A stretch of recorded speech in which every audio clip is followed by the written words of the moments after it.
Ding dong. Good morning, Greg Flanagan here from Charleston, South Carolina. If it's Friday and it's 11 o'clock, this must be, trying to shut off my phone, this must be the Fridays with Flanagan show. Glad to have you on.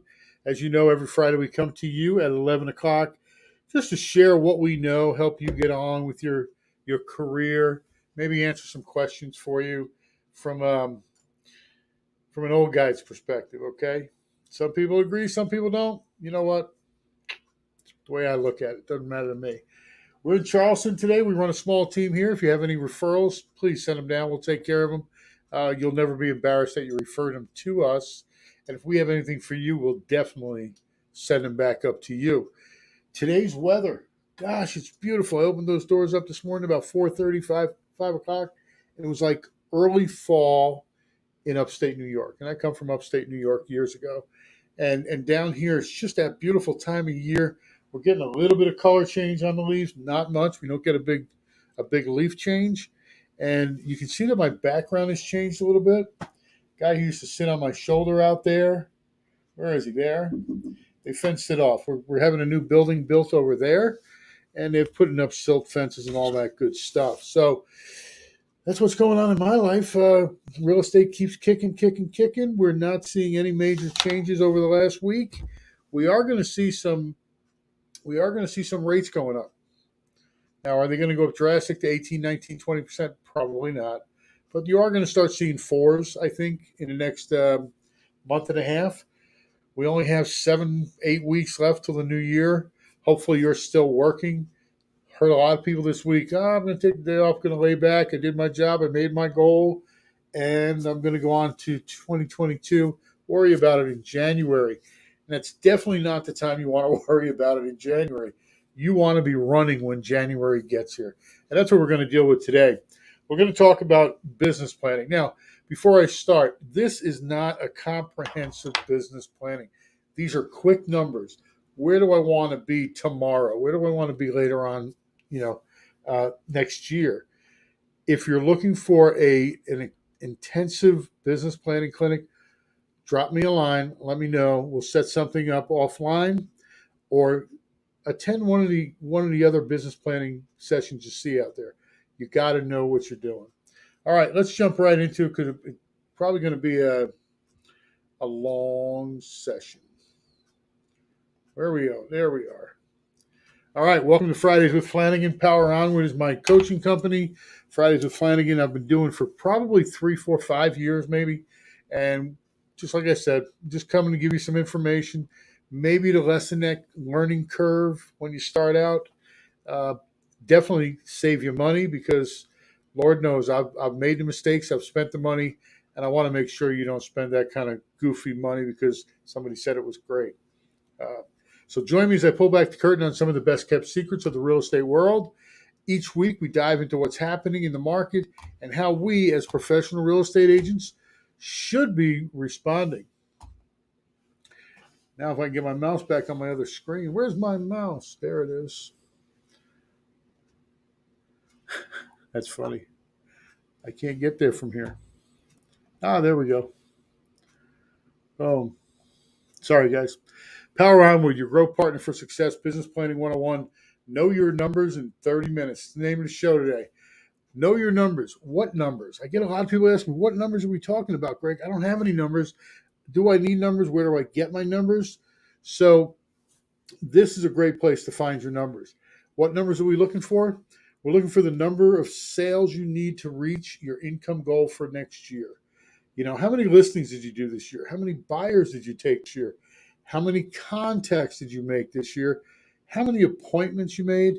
How many agencies you take? We call it agencies. Uh, we meaning my team, we measure how many appointments we go on and how many agencies we take, whether it's a listing agency or a buyer's agency. And that's important. That's a great way to judge how many you're going to need next year. We'll go through that. And how many sales you made last year. We're going to put all these numbers together. And if you don't have them yet, that's all right too. Uh, you can go and find the averages, of what everybody else is doing. So hopefully you have these numbers. If you don't, get them together and you'll be able to plug them in next shot. Number of sales you need to reach. Number of listings. Listings is the name of the game. Um, if you're new to the business, there's a saying. It says you list to last. What does that mean? You list to last. If you own all the listings in the market, think about this. Let's say you own a candy store and you're the only candy store in town. Everybody's got to come to you to get their candy, right? Whereas if you own all the listings in town, everybody's got to come to you to buy a house. That's the basis of list to last. LIST to last. Okay. Uh, as far as the buyers are concerned, if you're working on the buyer side, you're competing with all the other buyers trying to buy my listing. You're coming to the listing guy. So all your buyers, how many buyers did you do last year? That's important too. Contacts. How many contacts did you do throughout the year? Whether it's per month, whether it's per day. You've got to know how many people you're talking to and what the ratio is to how many sales you've made. It's really important because as we see later on, if you're not making your goal, it means you got to talk to more people. That's real important. You got to talk to more people. Number of appointments. So you're talking to all these people. How many appointments are you really getting? Where you're sitting down or face to face or you're asking the question, you know, do you want to buy this house? Do you want to sell your house? You have to know how many appointments you went on. And you have to know how many of those appointments you actually took. Taking is, I went to the appointment, the guy agreed to sign an agency agreement with me. That's important, right? Because now you know how many contacts it took to get your appointments, how many appointments it took to get somebody under contract, meaning a buyer or a seller, and how many sales you made. All that equals sales. So know your numbers. Get them together. If you don't have them now, get them. Get them in a bit. Why do we need our numbers? Why do we need to know our numbers? Important. The reason is accountability. I have found over the years, myself included early, um, agents avoid holding themselves accountable for all kinds of reasons. I got paperwork to do. I got to shuffle this. I got to shuffle that. I've got a repair inspection. There's all kinds of excuses. They're not holding themselves accountable. And that's why we have accountability partners. We have other people to watch over our shoulder to make sure that we are accountable. Um, the most recent story I heard was one of agent I've known for years. Always a great agent, always a great agent. This year he knocked it out of the ballpark. Why? Because he finally said, I have to hold myself accountable. I've got to go in there, and between these hours, this is all I'm going to do. I work by myself. I'm a solo agent, he said, and I always had something else to do. Always had something else to do. So if you go back to our 80-20 principle, you know, 20% of the people will do 80% of the business. 20% of your time spent will reap you 80% of your gross income. He went back and focused on that. And he said, I am going to intentionally, purposely follow and work on my prospecting. And this is how I'm going to do it. And he picked up more listings than he ever had in his life. He picked up more income than he ever had in his life. He met his goals 7-8 months into the year because he was so focused. And that's the whole thing. We have to hold ourselves accountable to what we're going to do, to our goals. So most of the agents, they avoid setting goals so they don't have to be held accountable. A lot of people in our business, I just, how many houses are you going to do? I don't know, maybe 6, maybe 7. That's great if you're part-time. It's not great if you want to feed your family. Okay, and that's what we do here. We feed our families. It's full-time professional real estate agents. Our job is to feed our families. If your big why is feed your family, then you've got to go out and you've got to be held accountable to your goals. So that's what we're going to do here today. We're going to set some goals, and we're going to hopefully you're going to get a number. Um, we set goals as a roadmap. Why do we need to know our numbers? Because the goals are our roadmap to our annual income goals, our annual income needs. Let's put needs in there. Uh, always, always, always, you got to start from the back. And well, you got to start from the front, right? The lag indicator, which is your income. What do you want to have for an income? And then work backwards and figure out what you need to do to get that income goal. Okay. I think it's the Marines. And that's supposed to say focus on a plan. Um, the Marines have a saying that's, it's the 7 P's. Proper planning prevents piss poor performance. Proper planning prevents piss poor performance. Same thing here in business. We are in business. Business has to be accountable to their goals, their plans. We make a plan, during this time of the year, and it's a budget plan, an economic plan, a lead generation plan, and all those things have to come together in order to make your business successful and profitable. All right, so we make those plans, we are accountable, and we follow the plan. How do you stay accountable to yourself? Anybody? How do you stay accountable to yourself?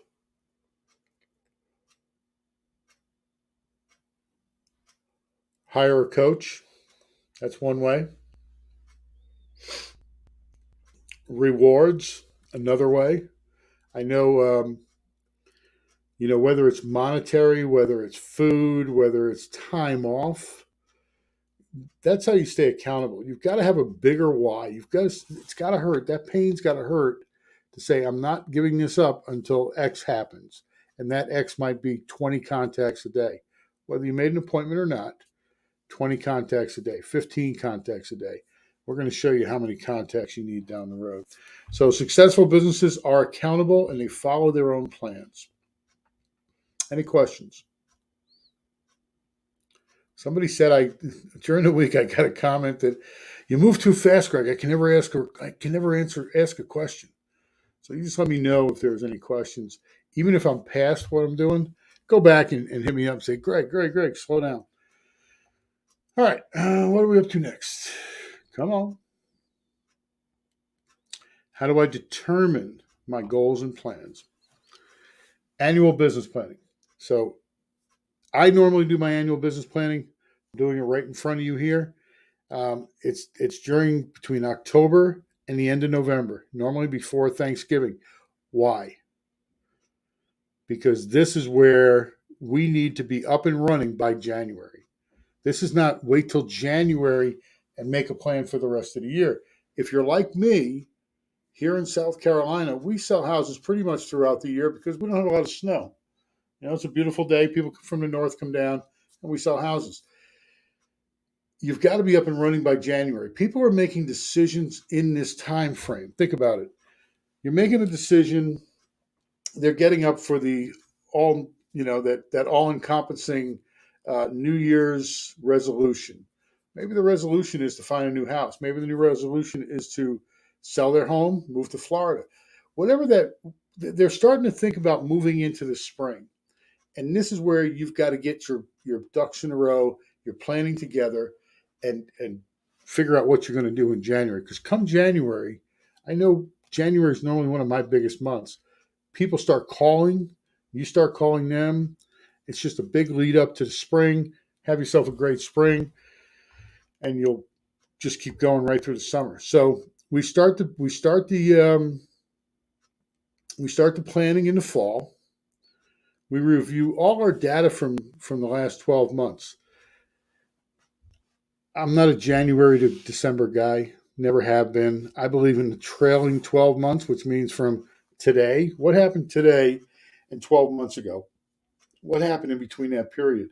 It gives me a better shot than to say some arbitrary number of January 1st is a hard. Who says? I got a lot of business in December that I'm finishing up in January. It's just part of our year. So not so much a calendar year. Make it that trailing 12 months and figure out where you were 12 months ago. You want to review all your data from the past 12 months. You want to review your lead sources. Important. You should have 5 to 6 lead sources at all times. They all don't have to be paid lead sources, but you should identify those lead sources. Whether it's paid, you might throw parties, you might door knock, whatever you're doing to bring leads and build leads in your business, that's what you need to know exactly where they're coming from. You want to know ROI. Anybody know what ROI stands for? Return on investment. ROI is return on investment. In the bigger teams and agents that have been around for a while, there's a big difference of what people believe is a good ROI. A good ROI to me is not, hey, I put $1 out and I get $1 back. Doesn't really work for me. I need at least 3, 4, 5, 6, 8 times my investment. That means it's really working. It's really cranking out. Some of the bigger companies, they go, you know what, we spend $1 on this lead generator, we get $1.50, keeps our agents busy. Let's do that. It's a lot of money you're putting out there. You know, you're putting out, 12, 13% of your annual income, and you're waiting to get that money back and then just half of it. And then out of that half, you got to pay taxes on that half. It shrinks your ROI down. So look for an ROI at least 3 times, right? So if you put out $1, let's look that you're getting $3 back. Actually, 4. So look at your lead sources. See where they are. If they're not returning you an ROI, get rid of it. Especially if you're spending money on it, get rid of it. Replace it with something else. Talk to your peers. Find something else to do. Okay. So pick up your ROI from these, and it's sales divided by expenses equal ROI. So the example I put up there was $15,000 in gross commission, GCI. For those people who don't know, that's gross commission income. That's your big check when it comes from the attorney's office. That's your big check. You paid $5,000 for Google Leads. That expense was a 3 times ROI. Okay, not a bad deal. You're going to get enough of them. If you spend enough money, you can do 100. You can do 1 deal a year at Google. You can do 100. It's just going to cost you that amount of money. Expenses, fees, subscriptions, anything that you're spending money on, you've got to budget it, right? This comes into the budget model. You've got to know where this money is going. Yeah, it's another old adage. It's not what you make, it's what you keep. Right. So if you're making $150,000 and you're spending $145,000, you're only keeping $5,000. So you want to go out and make sure your budget's right. Look at your expenses. If the expenses are not actually getting you an ROI, return on investment, think about hard-on. Back when I was a new agent, man, I had more kitschy things and mugs, and these mugs here, these are going for $32. Think about that. You buy 100, that's $3,200. You buy 50, it's $1,600. Who's paying for them? And why do you need them? To tell people that, hey, I can buy a Yeti? Get over your ego, okay? That money, if you took that $1,600 you just spent on 50 mugs and you put it into a good lead generator, I tell you what, for $1,600, I can buy probably close to 100 decent leads that have good contact information. Maybe I get hold of 65% of them. So think about what you're spending. Keychains and closing gifts and all this other stuff that goes along. Take a hard look at it. If it's really not returning you any money, think about it twice. Fees, subscriptions. I'm a believer that you need to have a subscription to anything that gives you business information, whether it's your local business magazine or NAR stuff, or even Inman. I'm not a fan of Inman, but make sure you got them in there. Cost of goods sold. Cost of goods is company cap, or for those people not with KW, the split with your broker, the split with other agents. Sometimes you're doing a deal with another agent, you got to give them 50-50. That's fine. The split with your team, that's a cost of goods, and your referral splits. Anybody that sends you a referral, you're obviously going to send them back. And you need to know your average sale price. This is how we're going to determine your goals. Any questions there? Did I miss anything? Anybody got anything to add? Okay. Know your numbers. It's simple math, man. And I'm going to show it to you. A lot of programs out there. I'm not getting into the budget model. I'm not getting into the economic model. A little bit into the lead generation model. So simple math. Net income desired. How much do you want to make? Everybody write that down on a piece of paper. I want you to write that down. How much you want to make? What was your buyer versus seller sales last year? Most of us might do a 50-50 sales if you're new in the business and you have more buyers than you do sellers. So that means the sellers might have been 25% and the buyers might have been 70% of your gross income. What was your average sale price? Nowadays, it used to be, one price, you can do it all. But nowadays, because of the market, the way it's going, maybe your selling price, your list price, is a higher average than your buyer side price, right? Especially if you're focusing in on a higher level of seller. Average commission. We can't talk about commission, what we charge, but we can discuss that commission is being compressed. In the years that I've been a real estate agent, commission is being compressed. We're now down in our territory. We're down to about a 2.47% on the buy side overall. But on the sell side, we're actually above 3%. There's a reason for that. Average commission, taxes. I put 30% just because who knows what's happening with taxes. 30% is a good number to put away off to the side. Make sure you got a bank account, and every check you get in, 30% automatically goes to that bank account. Don't touch it until the government says pay me. Okay, team splits, broker splits, you got to know those numbers. If you're on a team, you're on 50-50, and you got a broker split, to a cap. You got to figure out all those, and we're going to do that here. Average taken to sold, seller buyer. We go back to appointments and how many appointments you had, how many you took, and how many you sold. We got to know those numbers. Average contacts to sold deals.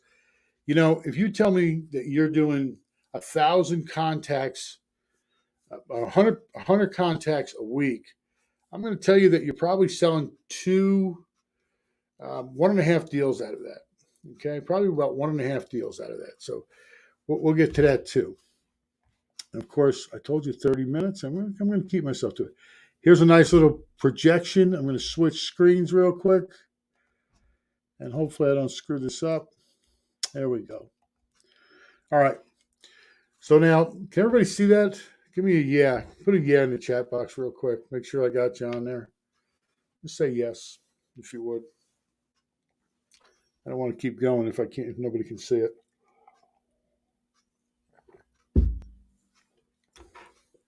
Maybe not. I'm not in the chat box. There we go. Okay. All right. Here's a program. Happy to help you with this. Drop us an email, and we can set up a time, and we'll do yours if you want me to. All right. So up here in the left-hand corner, what's your income? What do you want to do? Everybody wants to do $100,000, right? That's what they teach in school. Let's go out and make $100,000.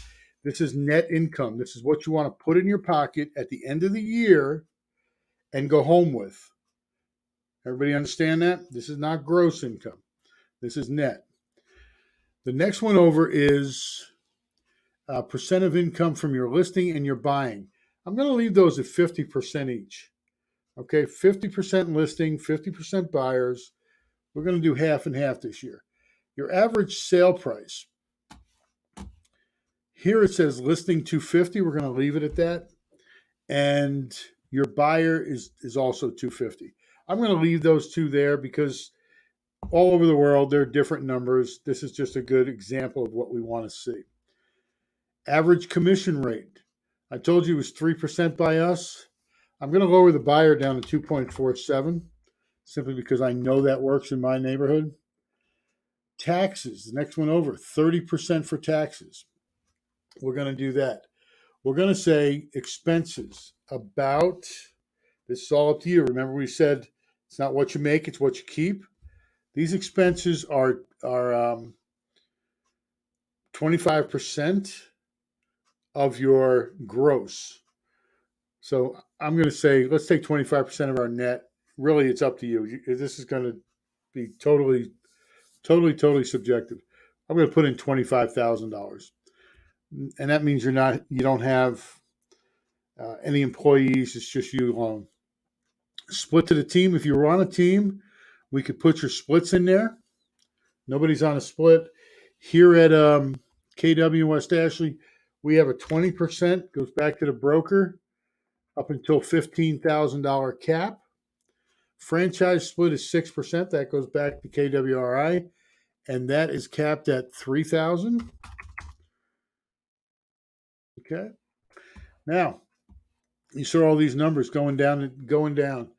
Listings sold, because we're on a 50-50 with listings. So these listings are, you're going to need one listing a month at the end of the year. You're going to need 14 buyers. 14 buyers. Why do we need more buyers than listing? If we're at 50-50, if we're going to do a 50-50, why are we looking at more buyers than listings? Less commission. Right, correct. Less commission. So here we move down one, and that's signed contracts to sold contracts, actual sales.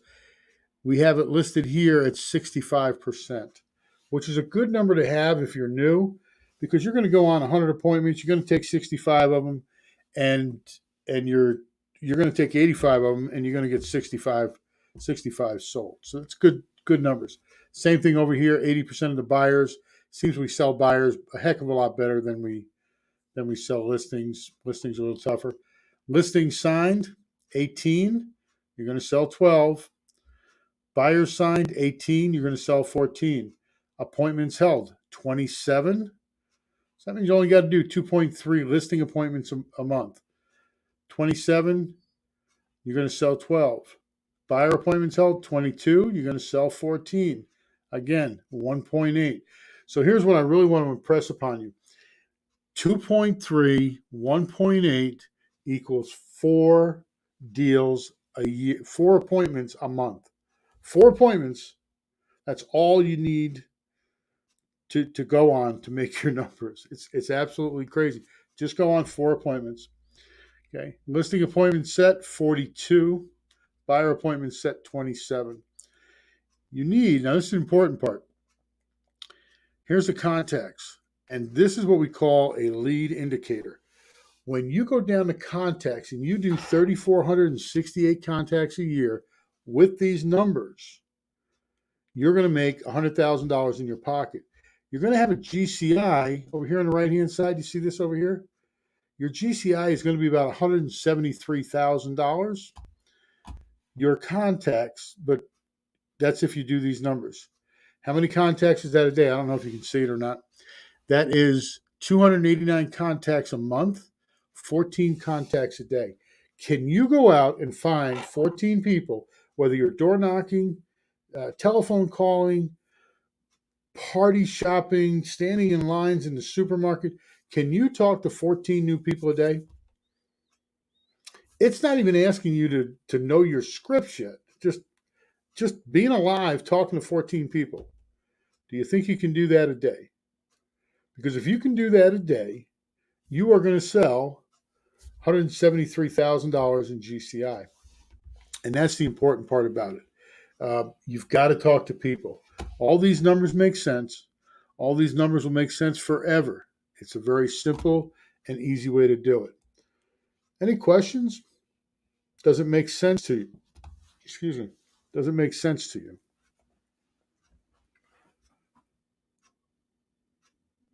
Okay. I'm glad to hear that. If you need my help, if you want to go through this one-on-one, happy to do it. Sit down, make an appointment, come and see me. We can do it on a Zoom. I'd love to help you get clarity around what you need to do, including things like budget, including things like lead gen. Figure out where you need to go to become successful and profitable. You can be successful without being profitable. You know what I mean? How do you tell if it's a million? What is the definition of a millionaire? Somebody that owes $1 million. That's all. He's a millionaire. He's got $1 million house. Yeah. He's also got $850,000 worth of debt. So don't get in that trap. Become profitable. Be intentional. Be purposeful in what you do. And I guarantee you, you will make this kind of money. Okay? Great weekend. Great session. I like it. I love it. It's Halloween. Be careful. We're not going to be here next week. I am going to New York City to see the Rockettes kick up their heels. Beautiful seats. Taking my beautiful wife, her two sisters. Am I thrilled? Taking them up to Radio City Music Hall for the weekend. So we will be rerunning something. If there's something that you like, want to see again, drop us a line. Happy to rerun it. And I wish you a profitable week. Reach out if you need my help. And see you next week or 2 weeks.